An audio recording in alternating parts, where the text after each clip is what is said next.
There's one thing that should never end up in a laundry bag: the truth behind a disappearance. She vanished on an ordinary day. No goodbye text, no trace. No one knew where she went. But 9 years later, an abandoned laundry bag in an old storage unit revealed a truth that left the entire neighborhood breathless. Late summer in Savannah.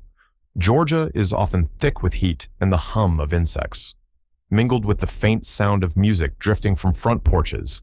The neighborhood where Nia Holloway lived was a peaceful black community, a place where folks knew each other's names, where folding chairs stayed under the shade trees from morning till dusk. Nia was born and raised right there, in a modest 3-bedroom home that her father, a mechanic, had repaired brick by brick after long shifts at work, after her father died in a work accident, and her mother passed from breast cancer just 3 years later. Nia became the sole caregiver for her 2 younger brothers. She juggled school and jobs, eventually becoming a lab technician at a local community testing center. But what people remembered most about Nia wasn't her job. It was how she never said no. If a neighbor had back pain, she'd go buy medicine. If someone lost a wallet, Nia would find a way to return it, And when her best friend Marla had her first child, but still had to work night shifts, Nia was the one who showed up to babysit. Almost every week, they'd called each other sisters by choice since high school. Nia had a 4-year-old daughter named Ava, a little girl who often wore her shoes on the wrong feet and insisted on wearing princess dresses, no matter the weather, every morning. Nia would tie her hair into a neat bun, pull on her white lab coat, and drop Ava off at daycare before heading to work. In the evenings, they'd cook simple meals together, usually chicken soup or mac and cheese, and cuddle up to watch their favorite show, Wild Kratts. Life wasn't easy, but it was filled with laughter and surrounded by a community that treated Nia like family. Nia was the planning type. She kept handwritten grocery lists in her wallet and used a reminder app to track every hour. Even Ava's doctor appointments were booked months ahead. So when Nia didn't show up at Marla's that evening like she said she would, people knew right away something was wrong. That afternoon, the Savannah sun burned hotter than usual. Sunlight streamed through the kitchen window, glinting off the counter where Nia had just made Ava a glass of lemonade. Ava sat nearby, coloring with markers and whispering a song about rainbows. Nia glanced at the clock, 5:48 p.m. She picked up her phone and texted Marla, "It'll be there soon. Ava's being a sweetheart." Around 6:30, she changed her shirt, tied her hair back, and walked into the bedroom in the mirror. Nia saw herself, eyes a little tired, but focused. She reached for her denim jacket, thinking she might need it, then paused. It was still hot. She put it back without another thought. Her car keys were still on the kitchen table. Ava ran up, smiling, and wrapped herself around Nia's leg. "Want to come with me?" Nia asked. Half joking, Ava shook her head, giggled. "No, I stay with Miss Tasha." Nia had arranged for her neighbor Tasha to watch Ava that night, something she'd done before. She kissed her daughter on the forehead, told her to be good, and walked out the door. Later, Tasha would say she only heard the door close softly, then silence. Ava kept playing, unaware that she'd just watched her mother walk away for the last time. An hour later, when Nia hadn't arrived, Marla sent a text. No response. She called, no answer. She rang Tasha, who said she left already around 10 to 6. No one panicked at first. Nia was usually on time, but running late wasn't unheard of. Still, by 7:15, when there were no calls, no messages, and her phone went straight to voicemail, Marla felt a knot in her chest. She got in her car and drove to Nia's house. Nia's car was still parked out front, unmoved. The door was locked, but the lights were still on inside. Marla knocked, called Nia's name. Nothing. Ava was safe inside with Tasha, cheerful, playing, but no one knew where Nia was or when she left. And in that moment, everything began to slip off course. When police arrived the next morning, they found no signs of forced entry. The door was locked, no screams, no disturbances, nothing the neighbors had heard. Everything looked untouched, unopened grocery bags, a rice cooker still plugged in, and the denim jacket Nia had considered taking left behind. But one thing chilled everyone: Nia's phone, still charged, was found in the washing machine. Did someone hide it there, or did Nia put it there herself? No one could say. Ava had only whispered, "Mommy said she'd be back in 10 minutes. But she didn't take her jacket." That detail haunted Marla for years because Nia was meticulous. She didn't forget things. Nia's brother Dion flew in from Chicago that same night, usually quiet and media shy. He stood on the front steps and couldn't hide his fury. If this were any other neighborhood, if my sister looked different, would they have moved faster? He asked. Police classified the case as a voluntary disappearance. No signs of foul play, no footage of her leaving, no missing vehicle. Her car was still there. After 2 weeks, the official search ended. Only a few vague tips came in. One neighbor thought they saw someone lurking by Nia's door around 6:15. Another claimed to have seen Nia at a gas station on Elm at 6:40, but there were no cameras to prove it. None of the leads were solid enough to build a case. By the end of that month, a local newspaper ran a single-story headline, "Missing Young Mother." No leads. Her photo, smiling in her white lab coat, sat small on the page. It felt like the whole city had quietly moved on. But Marla didn't. At every weekend gathering, she left one folding chair empty for Nia. On every birthday Ava had, she lit an extra candle for your mommy. And in the 9th year, after Nia vanished, when a stranger reported finding a dark blue laundry bag in an abandoned storage unit, everything changed. On the 2nd day after Nia's disappearance, the calm in the Holloway neighborhood had vanished. Neighbors gathered on front steps, whispering the same uneasy questions. Did she have enemies? Anything strange happened lately? Did anyone see something weird? But no one had answers. Marla barely slept. She printed dozens of flyers using an old photo of Nia and plastered them on light poles, bus stops, even the church door. In bold letters across the top, "Missing Nia Holloway, age 26. It listed her personal number and the local police station. She called the community radio station, asking them to read the information during rush hour. At one point, she stood in the Walmart parking lot handing out flyers to strangers, one by one. After a week, police still classified the case as a voluntary missing adult. One investigator even hung up on Marla mid-sentence as she tried to explain that Nia wasn't the type to just disappear. She's got a child, a steady job, no debts, no signs of depression. Marla even submitted a photo taken just a week before Nia, beaming with Ava on her shoulders at a park, as proof she had no reason to run. Nia's brother, Dion, took a different route. He went to the media, a local journalist. Calvin James, known for reporting on racial bias in law enforcement, agreed to cover the case. In the 3rd week, an article titled "Holloway's Silence, the Unanswered Question" appeared on a news site. It highlighted the story of a single black mother, a lab tech, living in a working-class neighborhood, and how the police had dismissed her family's concern. From there, the community began to speak out. A group of local women, many of whom Nia had once helped, started holding silent walk vigils every Saturday, carrying candles and her photo. No chance, no signs. Just quiet steps, a way to refuse letting Nia be forgotten. Still, time passed, and each day without answers deepened the uncertainty. Was she taken? Did she leave? Was she still alive? The questions kept echoing until they didn't, until all that was left was absence, heavy like stone in the chest. By the 4th week, with no updates, Nia's case was officially reclassified as a cold case. Police had no witnesses, no working security cameras in the vicinity, no credit card activity, and no phone signal logged after 6:00 p.m. that evening. But one thing gnawed at Marla. Nia's phone, found in the washing machine, was perfectly intact, fully charged, no water damage, no cracks, as if someone had deliberately hidden it there, trying to erase something. When detectives examined the phone data, everything looked normal. No threats, no strange calls, no signs of conflict, except one thing: a 3-second, unanswered call at 6:07 p.m., right when Nia should have been heading to Marla's. The number wasn't saved in her contacts. It belonged to a burner phone, the kind sold at convenience stores. No ID required. Police noted it, then closed the file. Marla wasn't done. She asked around the neighborhood, showing pictures of Nia's old silver phone, the one with the mirrored case she always used. A boy named Khalil, 3 blocks away, said he once saw a strange man near his trash cans on the day Nia vanished, holding what looked like a silver phone, when Khalil asked what he was doing. The man walked off without a word. His description was vague male. Gray hoodie, baseball cap, around 30. Police declined to make a sketch, not enough detail.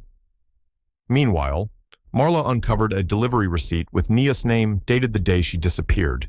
It showed a blood sample meant for a lab in the neighboring county, but the sample was never received. The order was canceled midway, and the tracking number vanished from the system. Nia was meticulous. In 5 years of work, she'd never lost a sample. That's when Marla knew Nia didn't just disappear, someone stopped her, and then silence. Nothing more came. Life went on. The posters faded on street poles, but the pain lingered in Ava, who started asking where Mommy went, in Dion. Each time he returned to the house and checked the mailbox, and in Marla, who kept Nia's last voicemail a soft laugh, and the words, "I'll swing by tonight, keep that porridge warm for me." 9 years passed like one long, exhausted breath. Ava, now 13, was raised by Marla and Dion, on every holiday. They left an empty seat at the table for Nia, an unspoken ritual. Police had stopped investigating. The questions had stopped. But Marla never stopped remembering. She never believed Nia left by choice, and she was certain something was still out there, waiting to be found. Then, in the 9th August, the phone rang. A woman named Clarice was on the line. She was coordinating a volunteer cleanup at an old industrial warehouse, once a printing plant back in the 80s. While clearing out damaged equipment, a group of teens found a large dark blue laundry bag, the kind with wheels used at laundromats. It was wedged between 2 rusted file cabinets, covered in dust and cobwebs. The smell from inside stopped them cold, Clarice recalled at first. "I thought it was an animal. But then I saw something gray-black, looked like a jacket, and I saw a blood-stained name tag. It read, Holloway Lab Tech. It was the denim jacket Nia didn't take that night. Police were called back to the scene. The bag was sealed and sent for forensic testing. Inside were fragments of Nia's, whirled the jacket. A small notebook, the kind she used for lab samples, and a few long strands of hair. Stuck together with dried blood, no body, no ID. But everything pointed to Nia, pieces of what remained after everything else had been hidden away. The news spread fast. Local stations ran the story. Headlines read, "The laundry bag and the past that wouldn't stay buried." It went viral. Dion flew back immediately. Ava, now fully aware of her mother's story, sat quietly at the dinner table where the old jacket now lay folded. Police reopened the file. But this time, it wasn't missing. It was reclassified as suspected criminal act resulting in long-term disappearance. And for the first time in 9 years, Marla knew the truth had been hidden. But now, it was finally rising from the dust. 1 week after the laundry bag was found, the investigation was officially reopened. But this time, it wasn't handled by the original team, the ones who first worked on Nia Holloway's case, but by a new task force from Georgia's Special Office for Long-Term Missing Persons. Leading the team was investigator Yvonne Calloway, a seasoned black woman with a record of solving complex cases, particularly those involving intra-community violence. Yvonne approached the case with one simple question. Why would someone like Nia, careful, punctual, responsible, vanish without a single clear witness? And why? After 9 years, did her belongings reappear, intact, as if they'd been returned? Her first interview was with Tasha, the neighbor who watched Ava the night Nia went missing. Tasha repeated what she had always said. Nia left around 6. "I heard the door close, but didn't see anyone outside. I was in the kitchen. Ava was playing, but this time, when Yvonne asked, 'Did you hear the car start?' Tasha hesitated. 'No, I don't remember. I just assumed she left in the car because it wasn't in the driveway.' The truth was, back then, police never checked Nia's engine. Her car was still parked at the house. But Yvonne noticed something new, a small scratch around the ignition on the driver's seat, as if someone had tried to start the car with a tool. It raised a new possibility: did Nia ever leave in her car, or did someone stage the scene to make it look that way? Yvonne reviewed the old house search file. The list of evidence made no mention of a notebook, the one later found in the laundry bag. If it belonged to Nia, why wasn't it in the house that night? Who kept it all these years? The next lead came from Clarice, the woman who reported the bag. She remembered something odd. There was a man, maybe in his 40s, watching us from a distance when we found the bag. He was smoking, didn't say a word. By the time I looked again, he was gone. Yvonne ordered a review of traffic cameras around the old warehouse, but, as before, none were positioned close enough. Still, using witness accounts. She reconstructed the layout and noticed something strange. The bag hadn't been dumped in the main area, but tucked deep into a corner, where the light barely reached, as if someone knew the warehouse well, knew the spot least likely to be disturbed, for the first time in 9 years. The theory that someone staged Nia's disappearance was no longer far-fetched. Stories started to conflict, memories didn't align, and the truth maybe wasn't in the case file, but in the questions no one had ever asked. One name popped up in the original file only once, briefly listed as an unrelated witness: Ronald Gates. He lived 2 doors down. His note said he saw a woman leaving 118 Nia's house around 6:10 p.m., but back then, police dismissed it. He didn't see her face clearly. There was no sign of a crime. So they moved on. Yvonne paid him a visit. Ronald, now 58, a retired dock worker, lived alone in a brown house with curtains always drawn. At first, he refused to talk, but when Yvonne mentioned Nia's name, he paused, then said quietly, "I remember. I was fixing the gate that night. I heard a car door slam loud, not the way Nia usually closed her door. I looked up and saw a woman, but something was off." "What do you mean?" Yvonne asked. She was moving fast, real fast, like she didn't want to be seen. And she wasn't carrying anything: no purse, no jacket. But most of all, that wasn't Nia. Yvonne froze. "You're sure?" "I lived next to her 10 years. I knew how Nia walked. This woman wore the same kind of clothes, but she was bigger. Her hair was longer." And he paused. She looked at me before turning away. Her eyes weren't right. Ronald had never said this before. The cops hadn't asked. They'd just written, "saw someone leave, possibly homeowner." Now, his account suggested something chilling. Someone else, a woman, pretending to be Nia that night. Maybe she was the last person to walk out of that house, leaving Ava behind, leaving the phone in the washing machine. Yvonne had the neighborhood map redrawn. She found something no one had ever followed up on. Behind Nia's house was a narrow alley leading to a small corner store with a security camera. That camera was never checked. It sat outside the investigation zone. The footage was long gone, but the store owner, Mr. Lawrence, remembered something odd. About a week after Nia went missing, a woman came in asking for footage, said she needed it to check on a stolen car. She was young, well-dressed, said it was for private security reasons. He didn't ask much and gave her a copy. "Do you remember what she looked like?"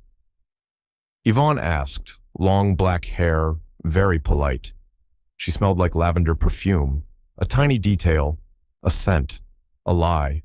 But to Yvonne, it was enough. Someone had wanted to erase any trace from that alley, and that someone almost certainly was connected to Nia's disappearance as she combed through Nia's old contacts. Yvonne found a name. No one had ever really investigated: Tamika Ellis, a former lab colleague. She left the job 3 months before Nia vanished due to personal conflict. No one interviewed her after the disappearance. It was a surprising oversight. Yvonne called her. Tamika now lived in Columbus, nearly 200 miles from Savannah. At first, she declined to meet, but after a brief call, she changed her mind. They met at a roadside cafe. Tamika wore simple clothes, her eyes tense. "I don't know anything about Nia disappearing," Tamika said. "And to be honest, I cut off all contact back then." "Why?" Yvonne asked. Tamika stared into her coffee for a long time. Finally, she said, "Because I felt something was wrong, but I was scared." She explained near the time she quit. She and Nia had clashed over a blood sample from a man named Maurice Gaines. Nia marked it not suitable for analysis, but Tamika had checked it. It looked fine. Nia insisted something was off. When Tamika asked to see the documentation, it was gone. The entire file had vanished. Then came an internal audit. There were rumors someone had leaked patient info. No hard proof, but Tamika felt someone was setting her up. And the only person who knew the full chain of custody was Nia. I never knew if she did anything wrong, Tamika said quietly, but sometimes it felt like she was protecting someone. Do you think someone had a reason to hurt Nia? Yvonne asked. Tamika paused, then said carefully, there was a man. He came by the lab a few times, not a patient, well-dressed, but something about him felt off. Nia never said much, just that it was personal, but every time he came, she got rattled. I think she was afraid. Do you remember his name? No. He never introduced himself. But I do remember one thing. Tamika pulled out a small, crumpled piece of paper from her wallet. I found this in the office trash the day I left. On it was a scrawled message, K314 warehouse code. Last chance, or everyone knows. Yvonne stared at the paper. Warehouse code, a threat, and handwritten. It was the first clear thread, the one that led straight back to the warehouse, and to the laundry bag no one was ever supposed to find. Yvonne Holloway returned to the K3M14 warehouse, not for another sweep of the scene, but to test a theory who had access to the building at the time. The warehouse, once city property, had been leased out to small businesses after 2013, among the list of renters. One name stood out: Deontay Willis, owner of a small logistics company. He'd rented the space for about 8 months, right around the time Tamika recalled a mysterious man repeatedly visiting Nia at the lab. So, who was Deontay? A quick search revealed he was a former college classmate of Nia's. They once took the same biochemistry course, and social media archives showed a brief period of closeness about 2 years before Nia vanished. Then, nothing. No more photos, no messages, no trace of contact. His disappearance from Nia's social circle closely aligned with the time she moved back to Savannah permanently with Ava. Yvonne tracked Deontay down now, living in Atlanta. He was polite, calm, and cooperative when asked about Nia. He smiled slightly. We were classmates, hung out for a bit, but nothing serious. Life took us in different directions. I heard about her going missing, but didn't know the details. Did you ever rent warehouse K314? Yes, I used it for some temporary storage. Old building, I didn't stay long. Do you remember anything specific about that place? He paused. No, I was busy at the time. But when asked if he'd ever been to the lab where Nia worked, Deontay hesitated. I don't think so. I had no reason to go there. That was the first crack in his story. Tamika had clearly remembered a man matching Deontay's appearance showing up at the lab multiple times. She described feeling threatened by his presence. This wasn't someone easily forgotten. This was someone once close to Nia, then suddenly gone. Yvonne checked city records, and then she saw it. Deontay's lease on K314 had started just 3 days after Nia disappeared. 3 days. And the warehouse code. K314 was the same cryptic note Tamika had kept hidden in her wallet for 9 years. Why would a man once close to Nia suddenly rent an abandoned warehouse 3 days after she went missing? Why deny being in contact with her? The questions began to take shape. Yvonne went to Marla. Did Nia ever mention someone named Deontay? Marla paused, frowning. Deontay, that name rings a bell. I think she said he was an old classmate, but Nia didn't share much, especially about personal stuff.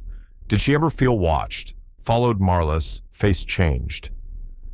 There was one night she called me around midnight, said someone was standing outside, looking through the window. I told her to call the cops. She said it was nothing, probably someone lost, but I remember her voice was shaking. It painted a haunting picture. Yvonne considered the possibility maybe Nia was being followed. Maybe she chose silence not out of fear, but because she knew what often happened when black women tried to speak. They were dismissed, labeled, left waiting. Yvonne requested Deontay's warehouse rental forms. She handed them to a handwriting analyst along with Tamika's note. 3 days later, the report came in, an 85% match, strong enough to raise suspicion they were written by the same hand, or at least by someone from the same circle, Deontay had no criminal record, no history of violence. He was a business owner, college-educated, a picture of responsibility. But Yvonne knew in cold cases, what mattered wasn't who has a record. It was who's hiding behind a clean image. Quietly. She reached out to a former employee of Deontay Company, someone who had worked during the year of Nia's disappearance. At first, the man was hesitant, but with confidentiality assured, he finally spoke. I saw a big bag, dark blue, being brought into the warehouse around midnight once. Deontay was with 2 other guys. We weren't allowed to ask questions. They said it was returned merchandise. When was this? October, the same year that woman disappeared. Nia went missing in September, if that story was true. Then the laundry bag had been hidden elsewhere for nearly a month before ending up in the warehouse.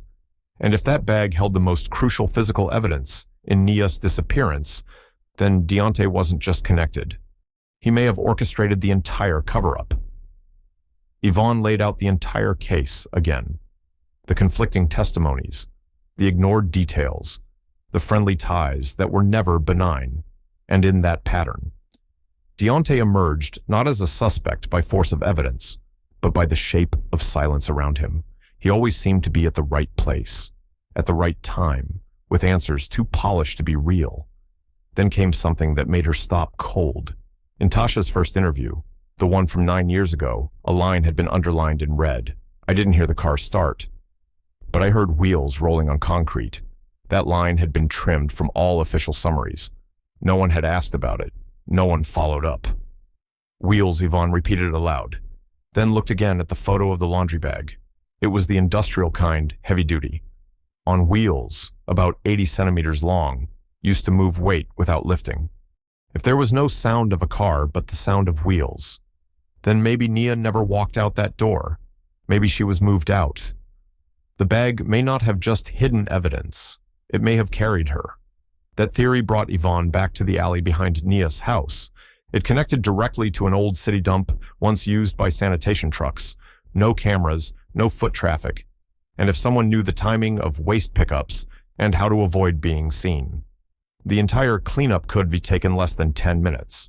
Yvonne pulled GPS logs tied to Deontay delivery trucks and found it on the night Nia vanished. His phone was off for 2 hours, from 5:45 to 7:50 p.m. Exactly the window of her disappearance.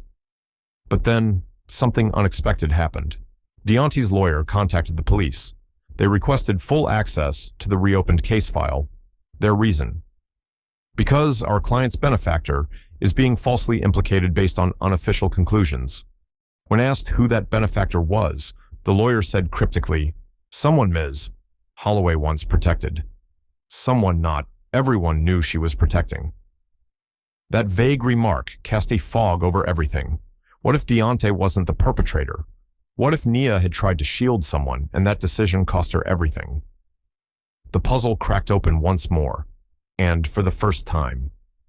People began to ask, what if every clue up to now was part of a narrative carefully constructed to lead them away from the real truth after receiving word from Deontay's attorney? Yvonne went back to the physical evidence found in the laundry bag, aside from the denim jacket, notebook, and strands of hair. There was one overlooked item, a crumpled scrap of paper pressed deep at the bottom of the bag, like someone had tried to hide it, initially dismissed as trash. Yvonne now ordered a closer inspection, using steam and ultraviolet light. They uncovered faint words. "Stop before it gets to Marla. They'll find out." Everything went wrong with sample 137. The handwriting didn't match Nia's, or Tamika's, or Deontay's.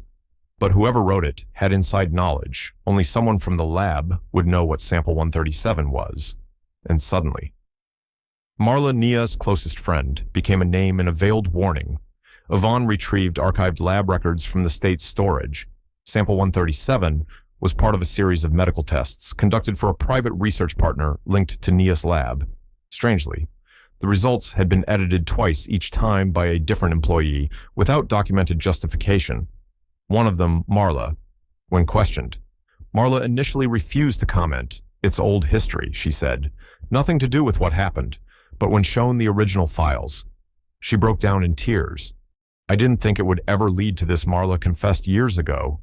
She had asked Nia for a favor to handle a test sample tied to her ex-husband, who was under investigation for healthcare fraud. Nia, always principled, refused, afraid she might lose custody of her child if the case blew up. Marla forged Nia's signature and submitted a falsified result. The sample was quietly deleted from the system. Nia found out, but she stayed silent because she cared about Marla. Weeks later, she confided that she believed someone was watching her. She told Marla, "Someone knows about sample 137, and if anything happens to me, tell Ava I didn't stay quiet out of fear I was waiting for the right moment to speak." Marla's admission shattered everything. If Deontay wasn't the only suspect, then maybe Nia had been drawn into the fallout of a secret her closest friend had set in motion. This wasn't just about evidence, it was about trust, and how easily it could be weaponized. A week later, the forensic results on the laundry bag came in. Yvonne received the call from the state crime lab. The voice on the other end was tense. "We've completed DNA analysis on the hair and blood found in the bag. Neither belonged to Nia Holloway." Silence fell across the room. The hair belonged to an unknown woman, not in any of Nia's known records. The blood male, estimated age 30s, African descent. No match in the original suspect list. A national database scan yielded a near hit, Jamal Bowers, a man with a minor assault record from a neighboring county. But Jamal had died 4 years ago in a house fire labeled accidental. No known connection to Nia. Except one. He was once Tamika's boyfriend. Tamika, the one who handed over the coded note. Tamika, who said she was scared. Tamika, who once clashed with Nia over a lab sample. Yvonne visited Tamika again, this time. It wasn't a casual conversation. When asked about Jamal, Tamika nearly collapsed into her seat. "Jamal threatened me." She whispered, "After I quit, he showed up, said I owed him. I didn't know what to do. One day I told Nia. She told me to go to the police. I was too scared. And then she disappeared." "Did you ever suspect Jamal?" Tamika was silent. "I thought about it, but I didn't want to believe it. I hoped if I stayed quiet, it would all go away." Yvonne laid 2 photos in front of her, one of Jamal, the other of the note with the warehouse code. Did Jamal know about sample 137? Tamika looked down. "I slipped once. I didn't think he understood. But maybe he went to Nia. Now." A new theory emerged. A man with personal grievances. A history of intimidation. Knowledge of a medical secret. A link to both Tamika and Nia. Jamal may have gone to Nia demanding silence or complicity. And if she refused, then Deontay wasn't the one Nia feared. He might have been someone she trusted to help. Someone she asked to rent the warehouse, to store something, to protect someone. And if Nia never walked out of her home that night, if she was taken, it wasn't just by force. It was by silence, through all of this. One person had remained the quietest, Ava. Back then, she was 4. Too young to understand, too innocent to explain. Police had asked her questions, but only got snippets. Mommy went outside. She wore a light jacket. She told me to stay with Miss Tasha, now 13. Yvonne approached Ava again, not as a cop, but as a woman seeking a memory. They met in a park where Nia once took her. Ava sat on a stone bench, watching other children play. When asked about that night, she was quiet. Then she said, "People always ask me, where did Mommy go? But no one's ever asked. Who told you Mommy left?" Yvonne froze. "What do you mean?" Ava looked away. "I remember after Mommy left, someone came back. It wasn't her. It was a woman," she said. "Your mommy asked me to bring you this. But I never saw Mommy message anyone. She wore clothes like Mommy's, had curly hair. But when I asked, 'Where's Mommy?' she said, 'She'll be back after dinner.'" "Do you remember her face?" Ava closed her eyes. "I just remember she had a scar on her arm, long, from the wrist to the elbow. And she smelled weird, like flowers and cleaning spray." Yvonne went still. Lavender, the same scent Mr. Lawrence, the store owner, described from the woman who requested camera footage. A scar, a new detail, one never surfaced before. Yvonne brought in a forensic artist to sketch the woman from Ava's description. When the sketch was finished, Yvonne compared it to every known person in the case. Tamika, no scar. Marla didn't match. Then she dug deeper into old lab employee records. One name surfaced: Lachey Miller, a former lab assistant. She had suffered a chemical accident, leaving a scar identical to Ava's description. She resigned 2 weeks before Nia went missing. No one ever mentioned Lachey. She wasn't listed as a close friend, wasn't investigated, but she had worked with both Nia and Tamika. And most crucially, she once dated Jamal Bowers, a name long buried, a name Ava couldn't recall. But now, the memory of a child had become the final link, the thread that changed everything. Because maybe, just maybe, the person responsible for Nia's disappearance wasn't a man, but a woman. The investigation ended without an arrest. No body, no cameras, no confession, but after 9 years of silence. The people of Savannah began asking a different question, not just who did this, but how did it happen for so long, without anyone truly listening? Nia Holloway, a black woman, a single mother, a medical technician, didn't vanish in an act of sudden violence. She disappeared in the space between vigilance and assumption, between responsibility and the quiet of those who once called themselves friends, family, and colleagues. Maybe Deontay knew.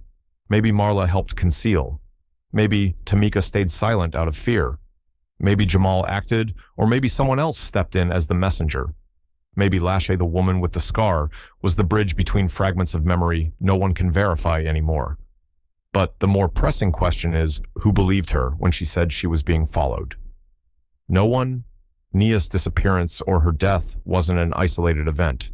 It was the cumulative result of every moment someone chose silence over discomfort. Every time fear of being doubted outweighed the need to speak. Every time a black woman said, "I don't feel safe," and the world replied, "You're being dramatic." That laundry bag became a symbol, not just of evidence, but of a society that sometimes washes its own conscience clean. At a vigil held 10 years after Nia vanished, Ava, now 14, stood before the crowd and read from a page in her mother's old notebook. "If my daughter ever learns I stayed quiet because I was afraid, I hope she doesn't repeat that. Silence has never protected anyone. It only delays the inevitable." Under the candlelight, with muffled sobs echoing. The crowd stood silent, not because they had nothing left to say, but because, for the first time, they realized they hadn't listened soon enough. Some cases don't need a clear ending to haunt us. Some questions, years later, aren't meant to be answered but remembered. Maybe Nia Holloway was lost to a chain of misguided decisions made by people who thought they were protecting each other, but no one can deny she tried to speak. She left signs, and she hoped that if not for herself, then for Ava, the truth would be told someday, today. It was not through a courtroom, but through memory. Maybe you'll remember the laundry bag, or the scar, or the wide eyes of a 4-year-old girl, watching a woman she thought was her mother walk away. But perhaps the most unforgettable thing is the question no one ever really answered. Why is it that when a black woman says she's being watched, no one truly listens?